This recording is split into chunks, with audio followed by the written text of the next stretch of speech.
Relief Station Gamma 7 existed in the cold mathematics between survival and death, processing refugees from 3 separate war zones with resources calculated down to the calorie. The station's administration followed brutal but logical protocols. Rations distributed based on projected productive years, medical care prioritizing highest survival probability, cultural observances classified as luxuries that scarcity eliminated. Velsara sat alone at her designated station in the communal area, a small cultural marker displayed beside her number indicating that today marked her 120th birth anniversary, a significant milestone for Savathi, who traditionally celebrated reaching this age with communal feasting that honored both individual survival and accumulated wisdom. She'd requested the modest extra portion that protocols theoretically allowed for cultural observances. The relief coordinator had denied it with mathematical logic that governed everything here. At 120 years old, with perhaps 15-20 years remaining by Savathi standards, she was classified as non-essential. Resources couldn't be wasted on celebrations for those past their productive prime. Velsara accepted this the way she'd accepted every other indignity of displacement, quietly, with resignation born from surviving too much to waste energy fighting bureaucratic decisions. She ate her minimal ration, the same portion she received every day, while younger refugees received slightly larger servings based on their projected decades of future productivity. She was celebrating 120 years of survival alone, because the mathematics said her life no longer warranted the resources to honor it. Sergeant James Morrison noticed her isolation while navigating the communal area toward the veterans section. His left leg was cybernetic after an IED, his lungs reconstructed after chemical exposure, and he carried the kind of war damage that made station medical staff wonder why he was still functional. He spotted the cultural marker at Velsara's station. The refugee diversity training Earth's military insisted on actually paid off occasionally, and understood immediately what he was seeing. An elder celebrating a significant milestone alone, because efficiency protocols decided her life didn't warrant proper acknowledgement. James made a decision that violated multiple station regulations, but aligned perfectly with the ethics that kept him alive through 3 tours in active war zones. He approached Velsara's station, split his own meal in half despite the fact that he was already surviving on minimal rations, and placed his portion beside hers. 120 years deserves respect, he said simply. Happy anniversary. Velsara stared at him with expression suggesting she'd forgotten that gestures of kindness still existed, that someone might sacrifice their own resources to honor her milestone, that humans, a species she barely knew, would consider her cultural observance worth acknowledging. James activated his communicator before she could respond, contacting the other humans in the veterans group assigned to Gamma 7 for processing and rehabilitation. Savathi Elder celebrating 120th year alone. Station denied her feast rations. We're fixing this. Who's contributing? The responses came within minutes. 12 veterans confirmed contributions, and the network expanded as humans who weren't part of the veterans group heard about the situation and volunteered portions from their own meals. Within an hour, James and his assembled group had created an improper but genuine feast at Velsara's station. Portions of protein, vegetables, even a synthesized dessert that someone had contributed despite desserts not being included in standard rations. It wasn't traditional Savathi feast, but it was substantial, diverse, and communal enough to transform Velsara's isolated meal into the gathering her culture said this milestone deserved. Relief Coordinator Thane noticed the gathering crowd and moved to intervene, security personnel flanking him, as he prepared to cite regulation violations about unauthorized resource redistribution. He froze when he actually saw what was happening. Humans, themselves surviving on minimal rations, dealing with war trauma, classified by station protocols as requiring extended rehabilitation, had voluntarily sacrificed portions of their own meals to honor an elderly alien woman's cultural milestone that administrative mathematics deemed unworthy of resource allocation. They weren't protesting, weren't demanding changes, weren't making political statements. They were just sharing food with someone celebrating alone, because apparently their ethics said that 120 years of survival deserved respect regardless of what mathematical projections said about remaining productive years. James stood when Thane approached, his posture carrying the casual readiness of someone who'd fought bureaucracy and enemy combatants with equal determination. "We're celebrating Velsara's 120th anniversary," James said, as if this explained everything. "She lived 120 years through wars, displacement, and loss. That deserves respect, and we don't leave people to celebrate alone.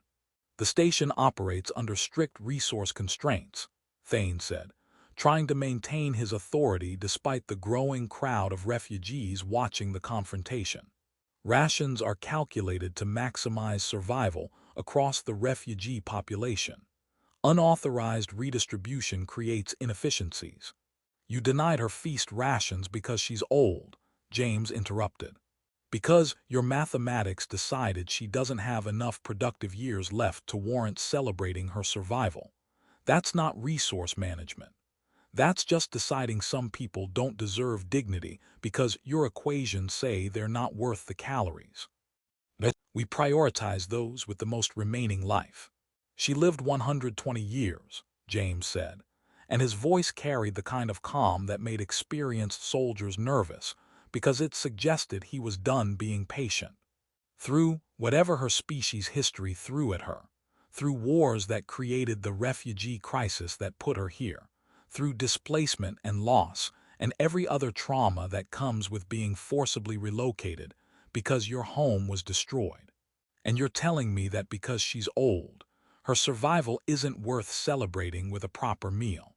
Thane tried to explain the protocols, the necessity of mathematical optimization when resources were scarce, the logical framework that prevented waste by prioritizing youth over age.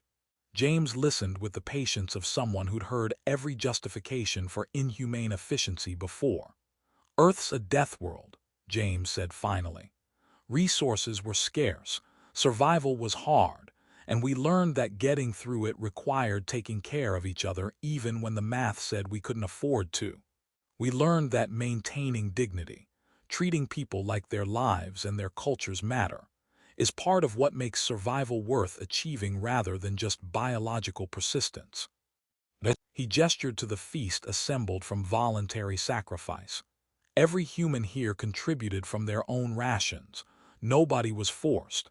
Nobody was guilted. Nobody expects anything in return.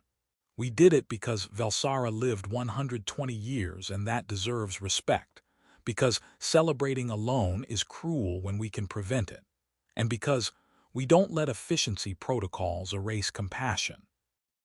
The gathered refugees, many of them also classified as non-essential by various metrics, were processing what they were seeing. Humans willing to sacrifice their own minimal resources to honor someone else's cultural milestone despite having no obligation to do so. "You're creating precedent that will undermine resource allocation protocols," Thane said, but his voice had lost its authoritative edge because he could see the effect this was having on the refugee population. "Good," James said. "Maybe your protocols need undermining if they've decided that celebrating 120 years of survival is inefficient waste." Thane eventually allowed the celebration to proceed, because interfering would create exactly the refugee unrest that station protocols were designed to prevent. But he filed reports noting that human ethics around resource sharing were inconsistent with efficiency protocols, but effective at maintaining refugee morale in ways that reduce administrative burden. Other species began their own small acts of solidarity after witnessing the human's gesture, contributing to cultural observances the station deemed inefficient, sharing resources with those classified as non-essential, recognizing that maybe the humans had a point about dignity being part of survival rather than luxury that scarcity eliminated. Velsara's feast became legend in Gamma 7, the time humans violated every efficiency protocol to honor an elderly alien's cultural milestone, because their deathworld ethics said that 120 years of survival deserved respect regardless of mathematical projections about remaining productive years. James's final log entry was characteristically brief. Station denied feast rations for Savathi Elder's 120th anniversary, classifying her as non-essential due to age. Veterans Group pooled resources to provide proper celebration. Coordinator attempted intervention citing efficiency protocols. Explained that survival isn't just calorie distribution but maintaining dignity that makes survival worth achieving. Situation resolved when other refugees recognized that humans might be onto something about refusing to let mathematics erase compassion. Recommend updating protocols. Deathworld species include take care of each other as survival strategy rather than seeing solidarity as inefficient sentiment. Velsara's supplementary report was longer, written in Savathi formal style that made emotions more powerful through restraint. Expected to celebrate 120th anniversary alone, after station mathematics determined my age, made cultural observance an inefficient resource allocation. Human veterans, strangers from species I barely knew, themselves surviving on minimal rations, pooled their own meals to create feast honoring my milestone. When station coordinator attempted intervention, the human sergeant explained that their species learned through scarcity that maintaining dignity is part of survival rather than luxury eliminated by resource constraints. Other refugees witnessed this demonstration of solidarity and began their own acts of cultural respect and resource sharing.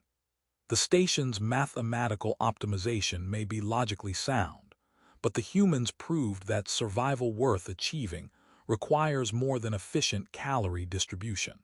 I am 120 years old today, and I celebrated with a community that chose to honor that survival despite having no obligation to do so. This is worth noting in any assessment of human ethics and their approach to crisis management. The transformed situation rippled through Gamma 7's administration, as coordinators recognized that maybe maintaining cultural dignity actually reduced long-term costs by keeping refugees psychologically stable, that human-style solidarity might improve outcomes even if it violated efficiency protocols, and that learning from deathworld species whose survival strategies included compassion might be more optimal than pure mathematical resource distribution. Relief Station Gamma 7 continued operating under resource constraints, but after Velsara's 120th anniversary feast, the protocols included new provisions for cultural observances. The mathematics started accounting for psychological well-being alongside caloric efficiency, and administrators learned that sometimes the most efficient path forward involved recognizing that beings needed more than optimal nutrient delivery to consider survival worth achieving. The humans, characteristically, just continued doing what they'd always done, taking care of each other and refusing to accept that scarcity justified erasing compassion. Deathworld ethics in action, one unauthorized feast at a time.